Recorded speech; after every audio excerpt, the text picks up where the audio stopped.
Assalamualaikum warahmatullahi wabarakatuh. Apa kabar sobat sekalian? Jumpa lagi di channel Delgo. Kali ini kita akan membahas info kesehatan, yaitu pakar tegaskan kedaruratan dicabut tak berarti pandemi COVID-19 berakhir ya. Dan ini setelah kita ketahui WHO ya menyampaikan darurat atau pandemi COVID-19 sudah dicabut ya. Artinya bisa diturunkan dari status yang gawat darurat menjadi ya yang lebih di bawah itu atau lebih fleksibel ya. Tetapi memang yang patut kita perhatikan ketika sesudah kita melihat ya realitas COVID-19 ya, ketika pada puncaknya ya memakan korban jiwa dan sekarang sudah dicabut, ya harapannya memang harus tetap waspada ya, karena virus itu tidak bisa diam tetapi terus bermutasi. Nah, kita khawatirkan ya mutasi yang terjadi itu lebih dalam kondisi yang akan naik kepada varian virus yang berbahaya ya, sama seperti di India dan juga Cina yang beberapa waktu kadang juga ya kambuh lagi gitu ya jumlah penderita hariannya. Bagaimana selengkapnya? Langsung saja kita baca dan kita ulas sesuai dilansir oleh Detik Health. Jakarta, Organisasi Kesehatan Dunia WHO resmi mencabut status kedaruratan internasional PHAIC COVID-19 pada 5 Mei 2023. Di 5 Mei sekarang 8. Namun WHO menegaskan pencabutan ini bukan berarti COVID-19 berakhir sebagai ancaman kesehatan global atau pandemi. Hal senada diutarakan oleh pakar epidemiologi Diki Budiman dari Universitas Griffith, Australia. Menurutnya, status kedaruratan yang dicabut ini tak serta-merta berkolerasi dengan pandemi COVID-19. Sebagai pembanding, sebelum status kedaruratan COVID-19 dicabut, terdapat penyakit lainnya yang juga dianggap sebagai PHAIC. Di antaranya adalah polio dan monkeypox, cacar monyet. Satu, COVID-19 yang diketahui banyak orang itu polio sejak dari 2014 belum dicabut.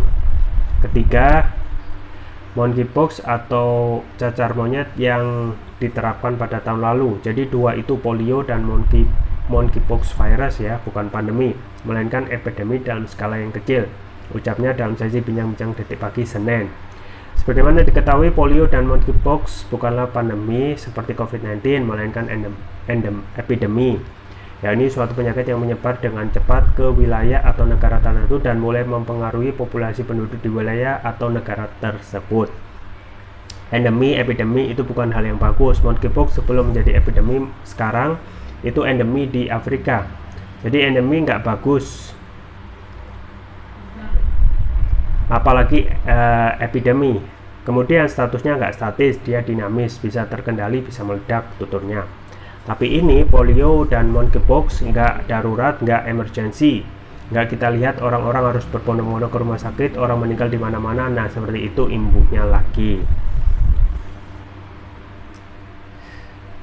Karenanya Diki mengingatkan untuk tidak terkecoh dengan pencabutan status kedaruratan COVID-19, sebab jika mendadak melepas tanggung jawab COVID-19, menurut Diki bisa saja status kedaruratan COVID-19 diterapkan kembali oleh WHO. Artinya jangan sampai dikatakan PHAIC dicabut, pandemi hilang, nggak juga. Itu dua hal yang berbeda.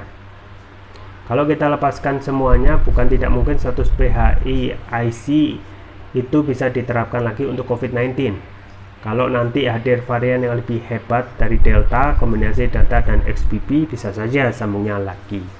Ya, itu ya sobat sekalian terkait dengan dicabutnya ya kedaruratan pandemi COVID-19 yang sempat menjadi hal yang fantastis di abad ke-20 ini gitu ya, ke-21 ini. Maka kita juga harus ya benar-benar waspada, antara ketika dicabut bukan berarti COVID-19 itu benar-benar tidak ada ya, tetapi dalam kondisi yang lebih aman gitu ya. Tetapi tetap ya harus ada kewaspadaan untuk menghadapi yang namanya subvarian dari COVID-19 ya. Kalau kita melihat track record COVID-19, yang paling bahaya adalah Delta yang memakan banyak korban, dan agak juga XBB gitu ya. ya, tetapi sekarang kondisinya sudah vaksin sampai 3 ya, booster, dan tentu saja kondisinya berbeda ya. Tetapi kembali lagi ya, kalau kita meremehkan ya, itu buah dari meremehkan itu dengan tidak menjaga kesehatan yang seliweran, bukan berarti nanti bisa saja muncul ya varian yang lebih tidak bisa kita bayangkan karena faktor kelalaian ya. Ya itu ya sobat sekalian terkait dengan kewaspadaan kita untuk terus ya waspada terhadap kesehatan, terutama dengan faktor pandemi COVID-19 yang sudah dicabut 5 Mei 2023. Dan tetap ya, meskipun dicabut bukan berarti COVID-19 itu hilang ya, tetapi kita harus tetap waspada ya untuk terus menjaga kesehatan tubuh. Saya juga terus merekomendasikan untuk selalu menjaga kesehatan tubuh dengan konsumsi rutin ya, untuk meningkatkan imunitas tubuh. Di kondisi sekarang banyak sekali penyakit yang silih berganti ya. Dengan konsumsi rutin propolis ya, propolis yang saya rekomendasikan yaitu Turkish Propolis Ruqyah ya. Ini adalah produk premium karena sudah memakai teknologi nano. Manfaatnya antara lain dapat mengatasi penyakit non medis, kolesterol, asam urat, diabetes, stroke, luka ringan, batuk, pilek, tumor, mah, kanker, ginjal, amandel, jantung, sinusitis, paru-paru, dan lain sebagainya. Jadi ini sabu jabat ya. Kemudian untuk varian selanjutnya yang juga saya rekomendasikan adalah Turkish Propolis Ruqyah Brain ya. Sesuai namanya, manfaatnya antara lain dapat memberikan nutrisi pada otak ya, meningkatkan konsentrasi, membantu pemulihan stroke, membantu proses pertumbuhan pada anak remaja, meningkatkan stamina, mengatasi gangguan migrain, vertigo, sakit kepala, stres, kepala pening, meningkatkan kecerdasan pada anak remaja, sekaligus memudahkan mereka menghafal pelajaran, dan dapat menutrisi otak orang dewasa yang suka lupa atau pikun ya.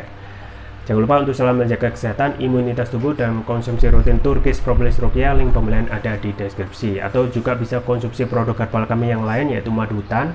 Ini adalah produk madu hutan, berbeda dengan madu yang lain karena berasal dari nektar tanaman di hutan. Variannya banyak, ada madu hutan Sumbawa ya, ada madu hutan Flores, Kalimantan, multiflora, dan lain sebagainya dengan manfaat masing-masing. Dan sama, link pembelian ada di deskripsi, atau bisa kunjungi toko online kami di Delgo, di Tokopedia atau Shopee, dan bisa gratis ongkir. Itu saja yang bisa saya sampaikan, semoga bermanfaat. Jangan lupa like, share, dan subscribe. Sampai jumpa lagi. Wassalamualaikum warahmatullahi wabarakatuh.